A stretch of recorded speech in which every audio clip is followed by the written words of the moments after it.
Hello guys, स्वागत है आपका साइट सिविल नॉलेज में। आज हम डिस्कस करेंगे ब्रिक वर्क के बारे में। और साइट पे हमारे ब्रिक वर्क चल रहा था तो मैंने कहा चलो इसके बारे में कुछ एक्टिविटी करते हैं, कुछ बताते हैं आपको। ब्रिक वर्क बड़ा ही इम्पोर्टेंट एक पार्ट है पूरी बिल्डिंग में।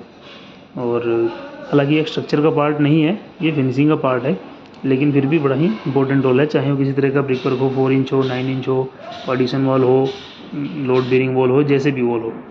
तो आज हम इसके बारे में डिस्कस करेंगे। आमतौर पर साइट पे जो आजकल ब्रिक यूज होते हैं वो वही होते हैं, क्ले ब्रिक होते हैं, बर्न क्ले ब्रिक या रेड ब्रिक होते हैं। वैसे ब्रिक कई तरह के हो सकते हैं, कंक्रीट ब्रिक भी होते हैं, इंजीनियरिंग ब्रिक्स भी आते हैं जिनके अंदर होलो ब्रिक्स भी होते हैं, जो होल्स होते हैं, फ्लाई एश ब्रिक भी होते हैं जो फ्लाई एश से बने होते हैं। तो लेकिन हम आमतौर पे जो ब्रिक यूज़ करते हैं वो क्ले ब्रिक होते हैं, और रेड क्ले ब्रिक। और साइज़ 4 इंच, 3 इंच और 9 इंच की होती है, या फिर 100 mm, 76 mm, 230 mm की साइज़ होती है, वो आमतौर पर यूज़ होती है। तो हम डिस्कस करते हैं एक्चुअल में ब्रिक बॉन्ड के बारे में, जो कि बड़ा इंपॉर्टेंट वो भी है ब्रिक बॉन्ड। वैसे तो कई तरह के ब्रिक बॉन्ड्स होते हैं। ब्रिक बॉन्ड का मतलब कि ब्रिक को एक स्टेजिंग कैसे करते हैं, एक दूसरे के बगल में रखते कैसे हैं, कौन से तरीके से रखते हैं, उसको हम बॉन्ड कहते हैं। बॉन्डिंग कैसे बनाते हैं, एक दूसरे को जोड़ते कैसे हैं। तो वैसे तो कई तरह के बॉन्ड होते हैं, 11 तरह के बॉन्ड है। Stretcher bond, English bond, Flemish bond, monk bond, header bonds, running bond, ये इस तरह के बॉन्ड हैं। लेकिन आमतौर पे जो घरों में यूज़ करते हैं हम वो आमतौर पे इंग्लिश बॉन्ड या फ्लेमिश बॉन्ड ही होता है। इंग्लिश बॉन्ड हम आमतौर पे एक लाइन पूरी स्ट्रेचर लाइन लगाते हैं ब्रिक को ही, और उसके ऊपर वाली लाइन पूरी हेडर लाइन लगाते हैं, मतलब स्ट्रेचर और हेडर, और दोनों का जॉइंट का ध्यान रखते हैं कि आपस में मैच ना करे, एक दूसरे के क्रॉस में, एक दूसरे के बगल में जॉइंट हो।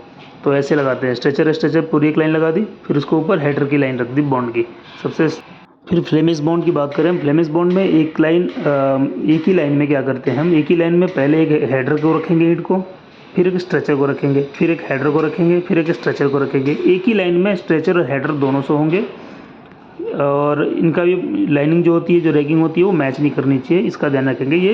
ये भी स्ट्रॉन्गेस्ट बॉन्ड माना जाता है। इंग्लिश बॉन्ड के बाद अगर सबसे ज़्यादा यूज होने वाला कोई बॉन्ड है तो फ्लेमिश बॉन्ड हम करते हैं। अब हम बात करते हैं कुछ क्वालिटी पॉइंट्स की, क्या क्या हम ब्रिक वर्क्स में चेक करते हैं, जो बड़ा ही इंपॉर्टेंट है। सबसे पहले तो हम ग्राउंड का लेवल चेक करेंगे, ग्राउंड लेवल अगर हमारा सही होना चाहिए, ठीक है। उसके बाद ब्रिक की लेआउट करते हैं। लेआउट में हम जो करते हैं वो 2 दिन पहले या फिर 1 दिन पहले हम कर लेना चाहिए हमें, बाकी ब्रिक वॉल बनाने से पहले।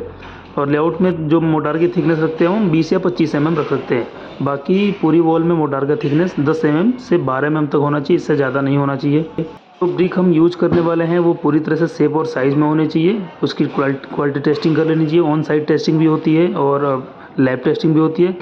तो लैब पास से ही ब्रिक यूज करनी चाहिए, जो लैब से ऑलरेडी पास्ड है। कुछ देर पहले ब्रिक वर्क से कुछ देर पहले ब्रिक को पूरी तरीके से पानी में डुबो देना चाहिए या फिर भिगो देना चाहिए, ताकि वो मोटार का मॉइस्चर ना सोख ले। फिर बात करते हैं मसाले की। जो भी ड्राइंग में स्पेसिफिकेशन में गिवन हो मसाले का रेशियो, उस मसाले को यूज़ करना चाहिए। वैसे आमतौर पे 1:6 रेशियो फॉलो करते हैं हम 9 इंच के ब्रिक वर्क में, और 1:4 रेशियो यूज़ करते हैं हम 4 इंच के वॉल में। 4 इंच की ब्रिक वर्क है, उसमें हम हर 4 चौथे रद्दे पे एक सरिया डालते हैं, 8 mm या 6 mm का सरिया डालते हैं, ताकि उनकी स्ट्रेंथ बनी रहे। जहाँ भी हमारा ब्रिक वर्क जो स्ट्रक्चर पार्ट से अगर कोई मैच हो रहा है, वहाँ स्ट्रक्चर पार्ट से लग के आ रहा है, वहाँ पे हम हैकिंग करते हैं, या टकाई बोलते हैं उसको, टकाई करते हैं। 1-1 इंच पे टकाई होनी चाहिए, जो हमारे पास वसूली होती है या फिर जो भी इंस्ट्रूमेंट होता है, उससे हमें छोटे छोटे गड्ढे बनाने होते हैं स्ट्रक्चर में, कॉलम्स में या फिर वॉल्स में, ताकि ब्रिक की और वॉल की बॉन्डिंग अच्छे से बन सके। एक बार में ब्रिक वर्क हम 1.5 मीटर से ज़्यादा हाइट तक नहीं कर सकते, इसका हमें बिल्कुल ध्यान रखना चाहिए, नहीं तो वो प्लम में नहीं रहेगा। और ब्रिक की हॉरिजॉन्टली हम प्लम से चेक करते हैं, और लेवल या फिर थ्रेड लगा के, धागा लगा के टॉप का लेवल चेक करते हैं। ये दोनों बहुत ही ज़रूरी है। पूरे प्लम में होना चाहिए ब्रिक वर्क, और लेवल में भी होना चाहिए, जिसको धागा लगा के, लाइन और पिन कहते हैं जिसको, लगा के हम धागा को चेक कर सकते हैं। आपको कम से कम 2 वीक तक ब्रिक वर्क को क्यूरिंग करना होता है, कम से कम 2 वीक क्यूरिंग चाहिए उसको पूरी स्ट्रेंथ आने के लिए। इसका हमें बहुत ध्यान रखना चाहिए। एक चीज़ हमें और भी ध्यान रखना चाहिए, जहाँ भी हमारा ब्रिक वर्क ख़त्म हो रहा है, मान लो 1 दिन में ख़त्म हो गया, वहाँ पे एंड पार्ट पे टूथिंग करी जाती है। टूथिंग का मतलब जैसे समझ रहे होंगे, टूथिंग का मतलब एक आगे पीछे जिगजैग फॉर्म में ब्रिक को छोड़ा जाता है, ताकि अगले दिन जब ब्रिक वर्क स्टार्ट हो सके तो उसी के शेप के अंदर से स्टार्ट हो, ताकि उनकी बॉन्डिंग अच्छी बनी रहे। तो इसका हमें ध्यान रखना चाहिए। ब्रिक वर्क करते टाइम ब्रिक में बैंड भी डालना बहुत ज़रूरी होता है, जो कि पूरे एरिया को, पूरे ब्रिक वर्क को आपस में स्ट्रॉन्गेस्ट बॉन्ड बनाता है, बांध के रखता है। और वैसे अगर 4 इंच वाली वॉल है तो उसमें हम हर 1 मीटर पे एक 3 इंच का बैंड देना चाहिए। उस 3 इंच के बैंड में 2 8 के या 6 mm के सरिये और कंक्रीट होना चाहिए हर 1 मीटर पे। अगर आप 9 इंच का कर रहे हैं तो आप जो भी वॉल्स है उसके अकॉर्डिंग आप डिवाइड कर सकते हैं एरिया को, लेकिन 5 फीट या 6 फीट पे एक बैंड देना ही देना चाहिए। बैंड बहुत ही ज़रूरी होता है। जैसा कि आप यहाँ देख रहे हैं, हमने यहाँ टूथिंग करके छोड़ा हुआ है, आगे कंटिन्यू वॉल करनी थी हमें, इसलिए हमने इसको टूथिंग कर दिया है।